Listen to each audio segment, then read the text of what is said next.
La Sociedad Española de Radiodifusión presenta... Ser... ¡Viva la radio! Podcast. Siempre.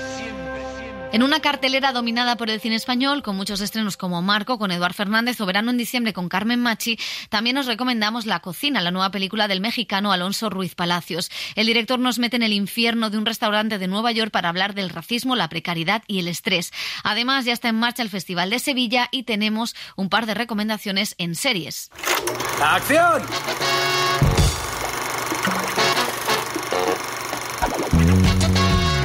El cine en la Ser con Pepa Blanes.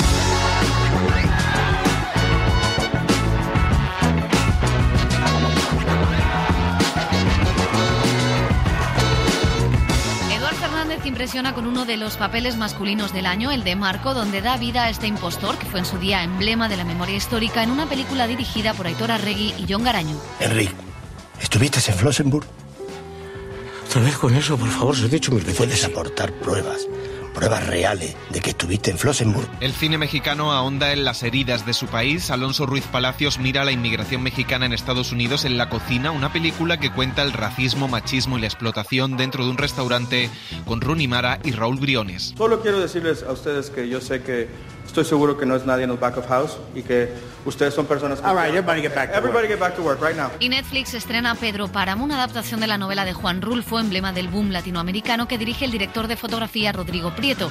Firma el guión Mateo Gil y la protagonizan Tenoch Huerta y un nieto del escritor. Vine a Comala porque me dijeron que acá vivía mi padre, un tal Pedro Páramo. Las relaciones madre-hija vuelven a la gran pantalla con Verano en diciembre, una película con Carmen Machi como madre y Bárbara Leni, Irene Escolar, Victoria Luengo y Beatriz Grimaldos como hijas con problemas. Yo se lo bebo en dos ocasiones. Cuando hay algo que celebrar y cuando no.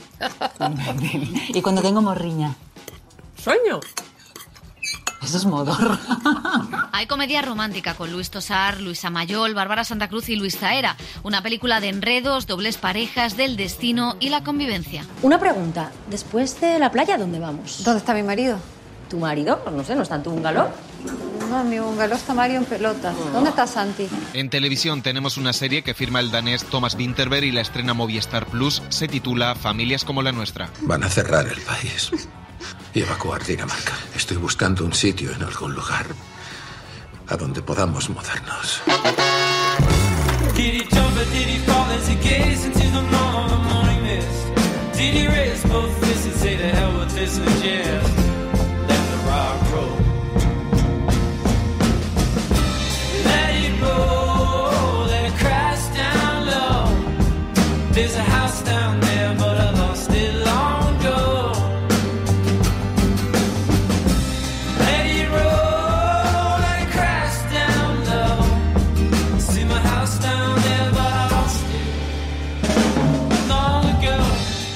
Bienvenidos a El Cine en la Ser, semana de resaca de fiesta del cine, con nuevos estrenos, con la vuelta de los festivales y con las primeras nominaciones de la temporada, los premios Forqué. José Manuel Romero, ¿qué tal? ¿Qué tal, Pepa? Los productores siempre son algo más conservadores en sus decisiones que el resto de galardones, pero marcan algunas tendencias que se suelen repetir en el resto. En esta edición, la número 30, las nominaciones han dejado una sensación de sorpresa. El 47 de Marcel Barrena, La infiltrada de Arantxa Echevarría, dos de los estrenos con mejor resultado en taquilla este otoño, son finalistas en la categoría de mejor película, junto con segundo premio, con La Quissac y La Cuesta nos representan los Oscar, y una de las óperas primas de la temporada, La Estrella Azul de Javier Macipe. Por lo tanto, entre las mejores películas se quedan fuera Almodóvar, Pilar Palomero o Aitor Arregui y Jon Garañu con Marco.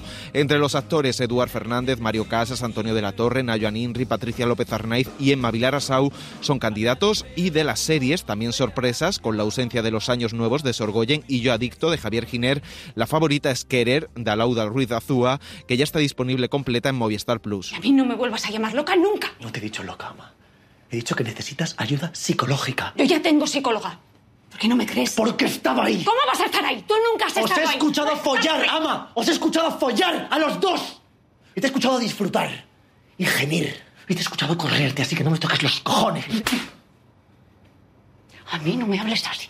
Y ya ha comenzado una nueva edición del Festival de Cine de Sevilla, con muchos títulos internacionales vistos en otros certámenes y que estarán en la carrera de premios. Y también con el estreno absoluto de algunas películas españolas como Raca, de Gerardo Herrero, con Álvaro Morte, o Desmontando un elefante, película de Aitor Echevarría, con Emma Suárez y Natalia de Molina, como una madre y una hija lidiando con la adicción al alcohol y sus consecuencias en la familia. Mamá, ¿tú qué pensarías si te dijera que me voy un tiempo fuera?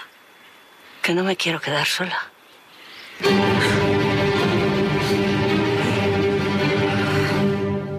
Cojo un vaso. Abro el grifo. Cierro el grifo. Bebo agua. Hay también otros estrenos destacados de no ficción, el documental Un hombre libre, de Laura Hockman, sobre el escritor censurado en España, Agustín Gómez Arcos, dramaturgo que huyó de nuestro país y se instaló finalmente en Francia, donde tuvo una carrera literaria que ahora se está recuperando en España con la publicación de sus obras. Pedro Almodóvar y Marisa Paredes participan en este documental. Cuando Agustín decidió volver, estaba pletórico, porque aunque había pasado tiempos muy oscuros, él adoraba Madrid y disfrutaba muchísimo de volver a ver a gente que conocía y de la noche madrileña, que es muy amable y muy amena. Agustín llegó un momento que pensaba, ingenuo, que podía expresar todo eso que no había podido hacer antes y escribir todo eso que no había podido escribir antes. Y efectivamente era como otro momento de la historia. Ha sido la semana de la fiesta del cine, 4 días con entradas a 3,5 €, que ha ayudado un poco a la recaudación en días laborales, pero donde las películas americanas han dominado, con la última de Venom, con el terror de Terrify y con Smiles, y con la animación de Robot Salvaje. También con el drama judicial de Clint Eastwood. Del cine español, Almodóvar y Rodrigo Cortés se han colado entre las 10 películas más vistas, pero la que sigue en forma es La Infiltrada, de Arantxa Echevarría, el gran éxito del cine español este otoño, con más de 5 millones de euros recaudados. Y ahora sí, vamos con los estrenos de la semana para que continúen con ese hábito de ir al cine, y empezamos por Marco, otro de los títulos clave de esta temporada, la película de Aitor Arregui y Jon Garaño sobre Enric Marco, un farsante que se inventó haber estado en un campo de concentración. Marco es una historia sobre la verdad y la mentira que protagoniza un impresionante Eduard Fernández.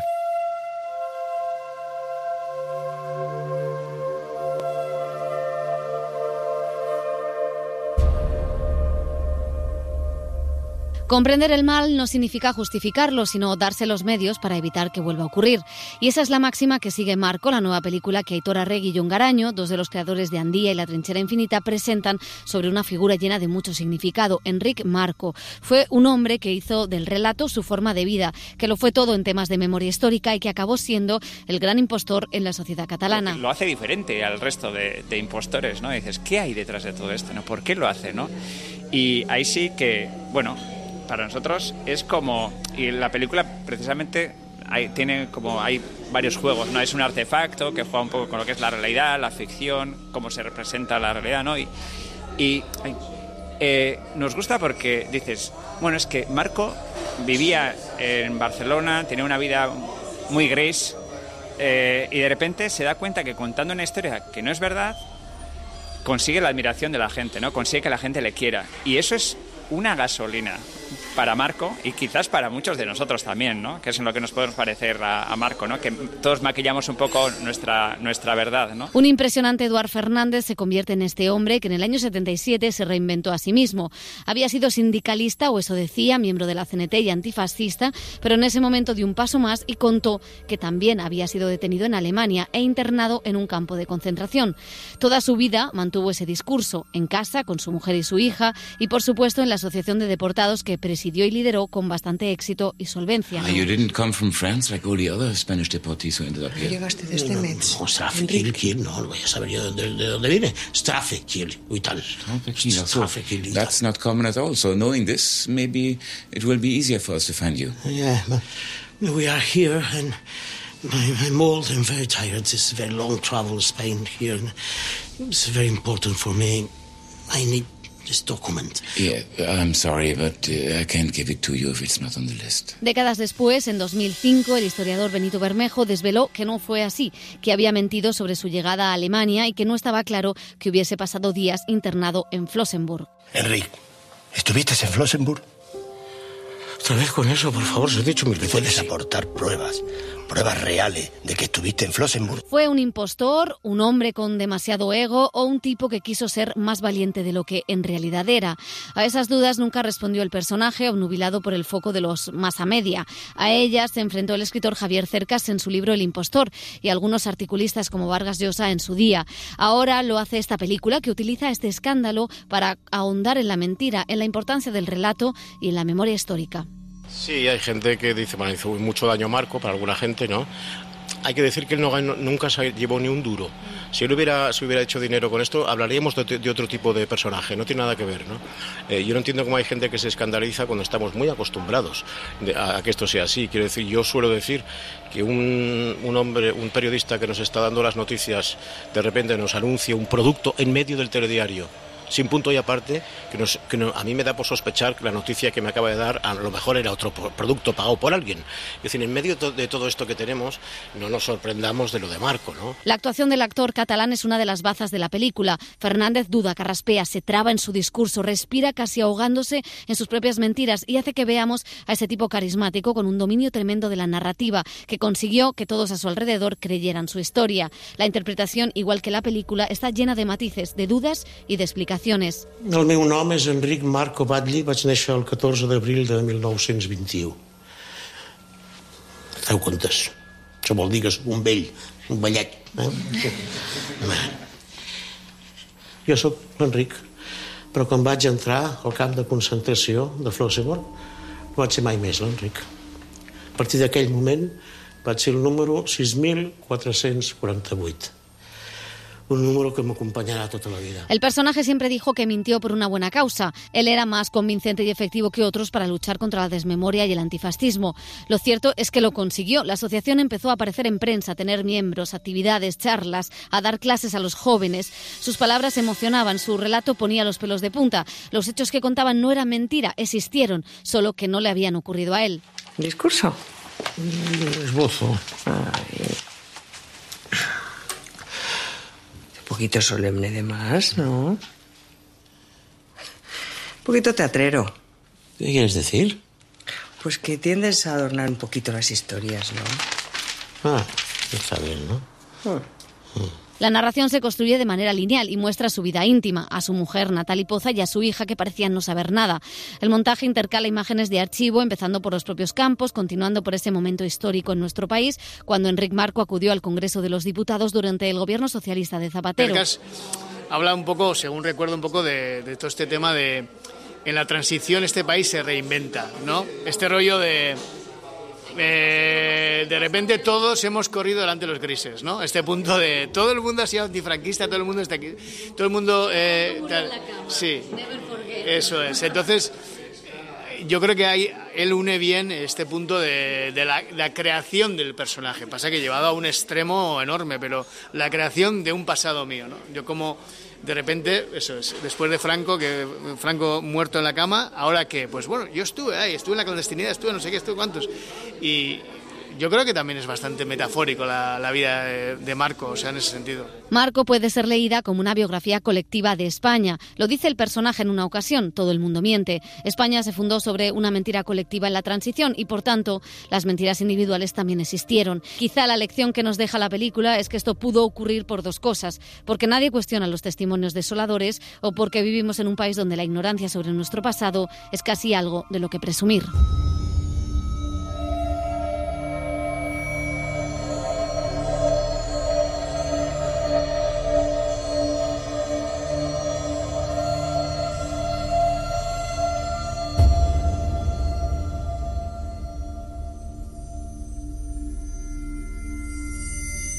De Marco saltamos al cine latinoamericano. Hay dos estrenos, uno en salas, otro en plataformas, y es que a Netflix llega Pedro Páramo. Es la adaptación de la novela de Juan Rulfo que ha escrito Mateo Gil y que dirige Rodrigo Prieto, conocido director de fotografía que ha filmado, entre otras, las películas de Scorsese. Producción 100% mexicana que cuenta la violencia, el caciquismo de los hombres en tiempos de revolución en esa Comala donde el realismo mágico hizo su irrupción. Vine a Comala porque me dijeron que acá vivía mi padre, un tal Pedro Páramo. Mi madre me lo dijo. Y yo le prometí que vendría. pues ella estaba por morirse y yo en plan de prometerlo todo. Sí, es una novela que toca temas que creo que en cualquier cultura pueden mover a las personas. Por eso me da gusto que se va a ver en 190 países a través de Netflix. Pero para la cultura mexicana creo que es también una exploración de nuestras raíces, de que nuestra historia nos lleva a donde estamos ahora. El Pedro Páramo, claro, es un momento histórico alrededor de la Revolución Mexicana, 1911, 1914, por ahí, hasta los 1220 y tantos, la Guerra Cristera al final. Entonces Pedro Páramo ese momento también es el resultado de la conquista y de lo que hizo la corona en España de dar tierras a los encomendaderos y esas tierras pues tenían casi esclavos, digamos, a los trabajadores nativos, ¿no? A los indígenas y todo ese sistema genera lo que vemos en Pedro Páramo y genera también la Revolución Mexicana y eso pues nos lleva también al momento que estamos viviendo ahora. ¿Qué causa la violencia, por ejemplo? ¿No? ¿Qué lleva a hombres o mujeres a ser capaces de asesinar, ¿no?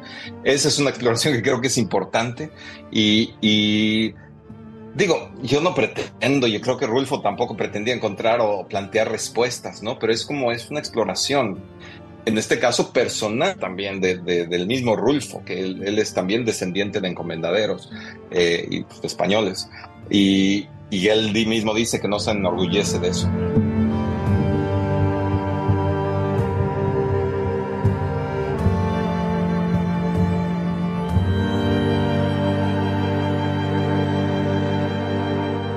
El otro estreno mexicano es La cocina, de Alonso Ruiz Palacios. Es una obra con una potente apuesta visual que nos adentra en las dinámicas de poder y explotación dentro de un restaurante en el centro neurálgico de Nueva York, donde el racismo, el machismo y el clasismo emergen todo el rato y que protagonizan Rooney Mara y Raúl Briones.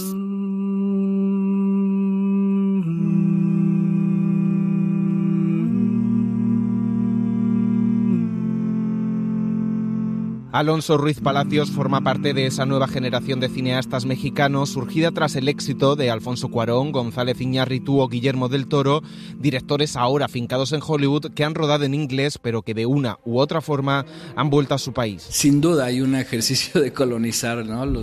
El aparato americano no tiene límites, pero creo que ahora vivimos en una era interesante en tanto que la gente viaja más y no tienes que quedarte en un lugar. Esta idea de irse a Hollywood y quedarse ahí, como le pasó a la generación arriba de la mía. Ruiz Palacios ha rodado para Estados Unidos algunos capítulos de la serie Andor junto a Diego Luna, pero su cine siempre ha mirado a la realidad mexicana desde que debutara hace 10 años con Güeros y después con Museo o una película de policías.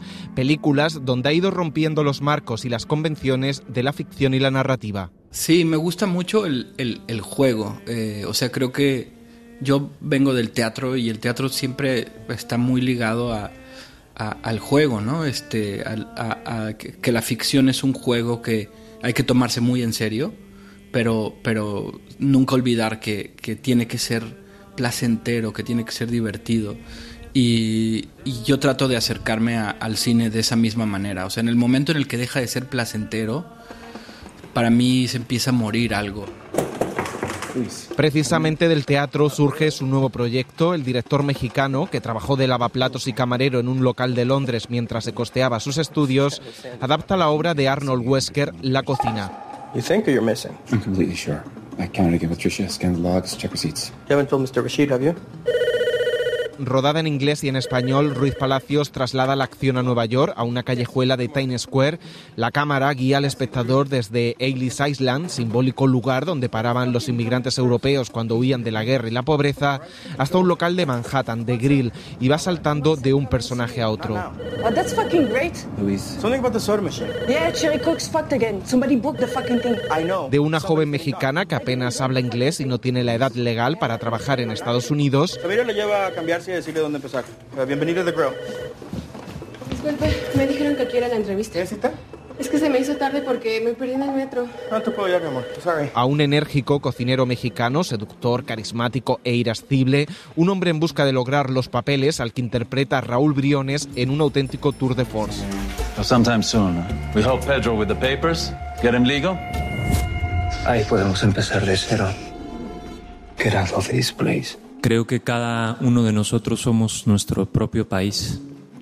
Y en la cocina está más que claro que hay que defender tus propias fronteras, tus propias leyes, tus propias normas, y qué tan dispuesto estás o no a ceder ante la normativa de las demás personas, ¿no? Y creo que sinceramente es un mensaje potente ante lo que estamos viviendo actualmente en esta crisis. En esa cocina también hay un americano racista, meseras latinas que no dan abasto y una camarera de clase obrera que no puede faltar al trabajo mientras decide si abortar. Esa camarera es Rooney Mara. Where did you get the money? Don't worry about it. Y todo esto, todo lo que pasa en esa cocina, surge en medio de una investigación porque falta dinero en la caja.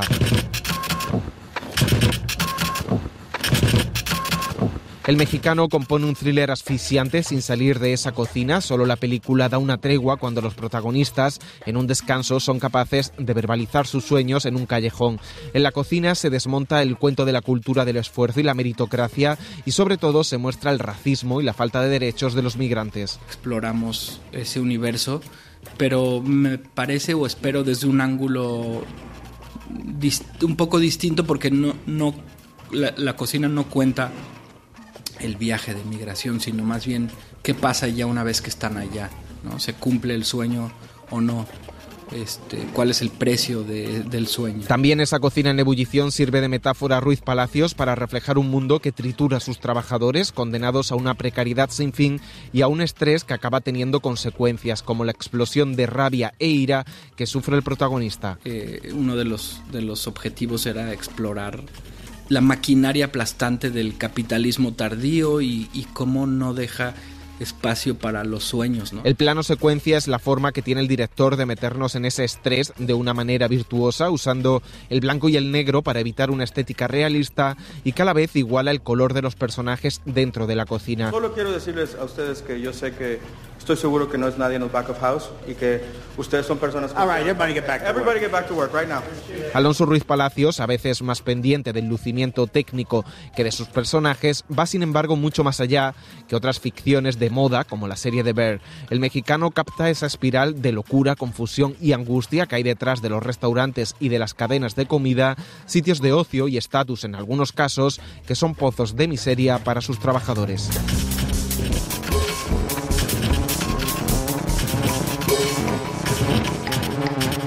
Hay más cine español como Verano en diciembre, igual que La cocina es una adaptación teatral. Carolina África firma las dos versiones, la del teatro y la del cine, y cuenta con un reparto de lujo para contar esta historia de madres e hijas disfuncionales, con Carmen Machi como Mater Familias. Un reportaje de Elio Castro. La dramaturga Carolina África sabe muy bien lo que es un verano en diciembre. Hace años vivió en Buenos Aires gracias a una beca y llegó a la Argentina en Navidades durante el verano austral. Fruto de esa experiencia, escribió una obra teatral titulada así, Verano en diciembre, con la que ganó el premio Calderón de la Barca. Una obra que la autora siempre pensó que podía adaptarse al cine. Creo que una seña de identidad de mi escritura es que es muy cinematográfica y que las escenas son muy trasladables a secuencias. Y bueno, siempre era algo con lo que había fantaseado y yo había mandado dosieres a El Deseo. O sea, como que había una intención de yo sé que aquí hay una película. Un deseo que finalmente se ha hecho realidad. Verano en diciembre es la historia de una madre y de sus 4 hijas. Una de ellas vive en Buenos Aires, pero las otras 3 siguen en Madrid. Carmen, hija, deja el teléfono ya, que vamos a comer. Uy, ya voy. Uy, con el WhatsApp y las tonterías, de verdad. ¿Y tú? Paloma, por favor, acaba con el cigarrito si te parece bien. Me llamo Alicia, mamá. Digo eso, Alicia. Comparten semanalmente la comida del domingo y otras celebraciones familiares y se cuentan y se ocultan sus problemas y sus frustraciones acumuladas a lo largo de los años. ¿Qué tal vas con las pastillas? Bien, más tranquila, ¿verdad? Qué bien. Bueno, pues nada, voy a beber yo sola. Yo se lo bebo en 2 ocasiones. Cuando hay algo que celebrar y cuando no. Y cuando tengo morriña. Una madre posesiva que interpreta a Carmen Machi. Es la madre, que puede ser muy diferente a otra, pero es la madre. Y eso lo has visto. Lo has visto en casa y lo has visto fuera de tu casa y es algo que se ve y está muy bien contado por parte de ella. Muy bien escrito. Y luego la relación con las hijas potencia como es la madre. Y unas hijas a las que dan vida Victoria Luengo, Bárbara Leni y Beatriz Grimaldos. Siempre estamos buscando querer cambiar a nuestra madre, ¿no? Hay algo como que de una manera u otra hay una pequeña heridita, algunas las tenemos con el padre o con la madre, pero hay una pequeña heridita ahí y siempre quieres que tu madre sea de manera diferente o hay algo que no aceptas. Creo que hay un trabajo bonito en aceptar a tu madre tal y como es y no necesitar que sea tu madre la que te diga las cosas que necesitas y poder decírtelas tú misma, ¿no? Verano en diciembre, como explica su autora, Carolina África, combina el drama con la comedia. En teatro sucedía una cosa muy bonita que nos decían, mira, yo me estaba riendo muchísimo, pero a mi lado había una señora que estaba llorando. A la vez, ¿cómo haces eso, no? Me preguntaban. Entonces, para mí, esa comedia que surge del drama, que tiene que tener verdad y hondura, porque si no, el chiste solo no me vale. Yo sabía que en teatro funcionaba y en cine hay un riesgo, ¿no? Parece que a veces las comedias se castigan un poco cuando no es nada fácil hacer comedia. A lo largo de la película vemos situaciones familiares que seguro resultan muy reconocibles para todos los espectadores, que suceden en todos los hogares. Besos y abrazos, pero también fuertes discusiones. ¿Pero tú quién cojones te crees que eres para hablarme así? ¡Soy tu madre! ¡Tu madre! Mi madre, sí, Teresa. Teresa de Calcuta eres tú, ¿no? Que cuida a todo el mundo sin quejarse, la sufridora, la bondadosa, la que se sacrificó primero por su madre, después por su marido y ahora por su suegra, es eso, ¿no? Y que está haciendo de su hija Paloma su réplica exacta. Estás llenita de soberbia. ¿Soberbia? Como tú digas, Teresa. Teresa, la que sabe lo que necesita todo el mundo y vela por la vida de sus hijas, sus pobres, soberbias e infelices hijas. Unos vínculos familiares, una relación madre-hijas que a pesar de todo se siguen manteniendo. Bárbara Leni. Mi madre seguramente sea opuesta a la madre de la película. No digo ni mejor ni peor, opuesta como mujer, por todo, y por lo tanto nuestro vínculo también está como a años luz de este, y a la vez hay algo que está, ¿sabes? Como que podríamos ser, porque casi todos podríamos ser casi todos, ¿no? Entonces, a mí me parece siempre un vínculo interesante, siempre un vínculo inabarcable y ridículamente determinante. Otro de los temas de la película es el de los cuidados a los ancianos. ¿Pero qué hace la abuela con esos guantes de jardinera puestos? Es que se arranca todo el rato la costra de la nariz. ¡No! No se los quites, porfa, que le voy a hacer una foto. Ay, por Dios. Carmen, que no es un mono de feria. Ya, no me lo digas, está graciosísima. ¿Abuela? Hola, levante las manos, a ver. Hola. Hola. Ay, para, Carmen, por favor. Victoria Luengo. Como que en el cuidado a veces pensamos que el cuidar es como mantener cerca, cuidar de cerca, ¿no? Y es que a veces cuidar es soltar también un poco, o sea, es dar espacio a la otra persona para... Eso también forma parte del cuidado, pero parece que lo tenemos entendido como que el cuidado debería ser tenerte cerca para protegerte, para... Una de las cosas que yo pensé haciendo la película es que cuidar también es dejar ir un poco, que la gente tenga su espacio para ser, ¿no? Porque a veces, si no, hay ciertos cuidados que pueden llegar a ahogar. Dos estrenos más españoles. Hay Terror con Anatema, la película de Jimena Sabadú que nos lleva a las catacumbas de Madrid con exorcismos, curas y monjas que protagoniza Leonor Watling. Lo que hay en esa iglesia es 9 veces más grande por debajo que por arriba. Es como un iceberg. Ese lugar nos hizo daño, le hace daño a la gente. Si hay que ver para creer, haremos que la gente vea. Y por otro lado tenemos comedia romántica con Amanece en Samaná, donde Luis Tosar, Luisa Mayol, Bárbara Santa Cruz y Luis Zaera juegan al intercambio de parejas en un resort de lujo. Nos lo cuenta Mica Cilindro.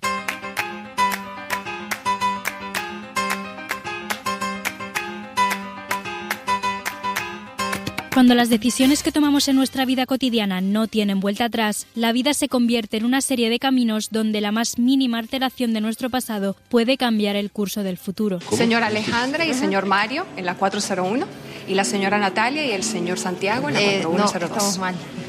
¿Le pasa algo? ¿Puedo hacer algo por usted? Las parejas están cambiadas. ¿Cómo que cambiadas? Sí. ¿Cómo que cambiadas? En el sistema aparecen así, entonces Natalia y Santiago no van juntos. No. De esto va Amanece en Samaná, una comedia dramática de enredo que dirige Rafa Cortés. Muestra las vacaciones de dos matrimonios que celebran su 20 aniversario en Samaná, una provincia de la República Dominicana. Samaná, ¿has dormido vestida? Sí. Madre mía, ¿cómo tienes el golpe? ¿Te duele? No. Pobre. Pasa.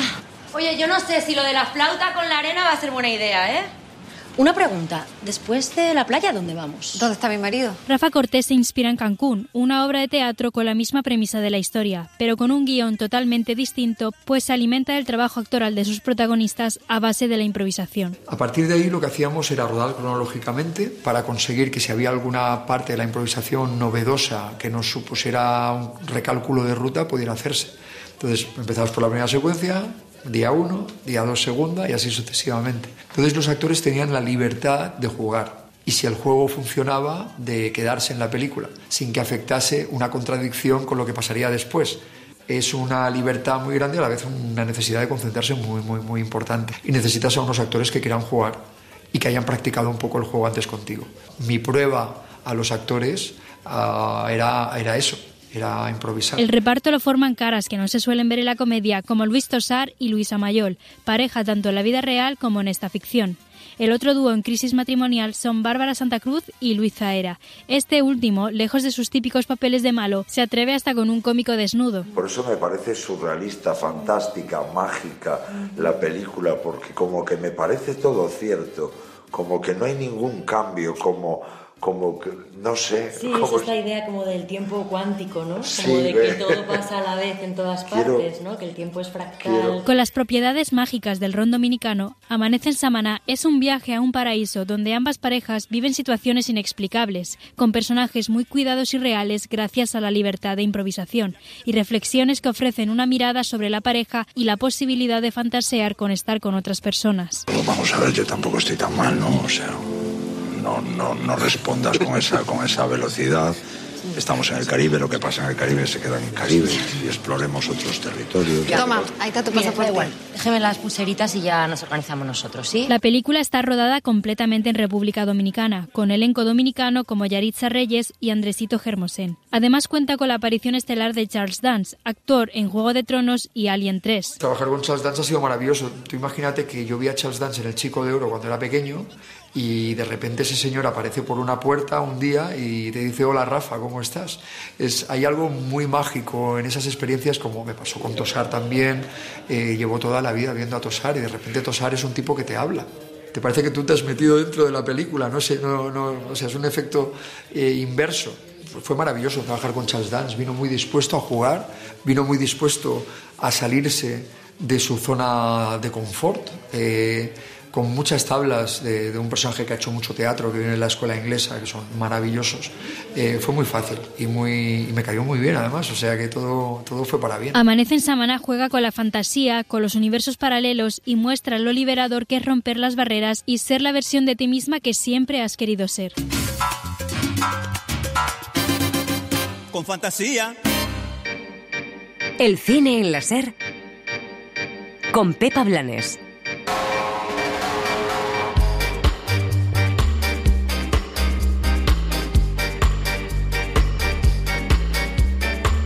Hemos visto en muchas ocasiones cómo la ficción se adelanta en reflejar los desastres naturales. Mientras sufrimos la dana más terrible del último siglo en Valencia, Thomas Vinterberg imagina qué pasará en la costa danesa cuando suba el nivel del mar en la que ha sido su primera serie. Dani Garrán, ¿qué tal? Hola, Pepa. Es una trágica coincidencia, pero esta misma semana ha llegado a Movistar Plus Familias como la nuestra, la primera serie de Thomas Vinterberg, el director de Otra Ronda, en la que las autoridades de Dinamarca alertan de que la subida del nivel del mar ya no puede ser ignorada y de que una evacuación total es urgente. En este contexto, las tierras pierden su valor, los bancos el efectivo y el gobierno la autoridad. La serie sigue las historias de un grupo diverso de refugiados en su diáspora por el resto de Europa. En breve los bancos sufrirán, porque todo el mundo ha invertido su dinero en inmuebles y de golpe perderán su valor.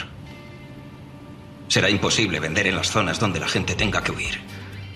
Va a ser una locura. Netflix busca su nueva La Casa de Papel con una miniserie de acción que comparte muchos elementos y hasta varios actores.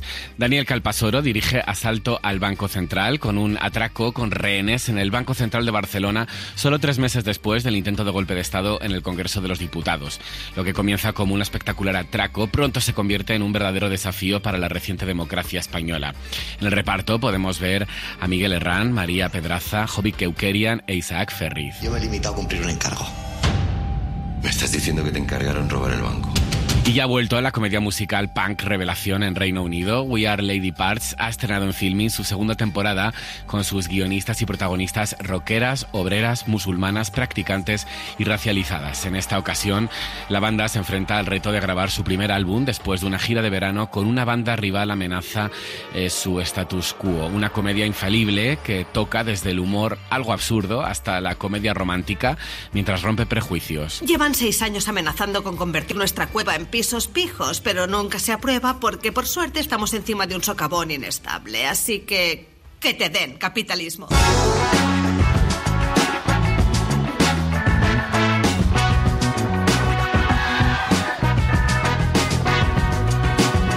Terminamos el cine en la SER. En la realización ha estado Julia García, la producción, redacción y redes sociales Mica Cilindro y José Manuel Romero. Nos marchamos con La Laguna Negra. Es una joya oculta del cine español que desde esta semana puede verse en Flixolé, una de las primeras adaptaciones cinematográficas de la obra de Antonio Machado, que está dirigida por Arturo Ruiz Castillo. Con ella nos vamos. Adiós. Señor juez, buenos días. ¿Y la acompaña? Vamos, póngase a escribir que tengo que salir enseguida. Qué duelo, muchachos, qué duelo. ¿Cómo ha podido ser, hombre? ¿Qué ha podido pasar a vuestro padre? Pero yo tengo muy poca imaginación. A mí me parece que cuando un anciano se pierde y no deja rastro, pero deja dinero, es que es un hombre generoso que no quiere mermar a la herencia de los hijos los gastos del entierro. ¿No es eso? Pues vamos a poner ahí que se ha ido sin dejar las señas. Ahora, eso es lo que escribimos nosotros, porque lo que Dios tenga escrito... eso no lleva el sello del juzgado. Y antes o después acaban por ser. El cine en la SER. Con Pepa Blanes. Cadena SER. 100 años de radio. Para no perderte ningún episodio, síguenos en la aplicación o la web de la SER, Podium Podcast o tu plataforma de audio favorita.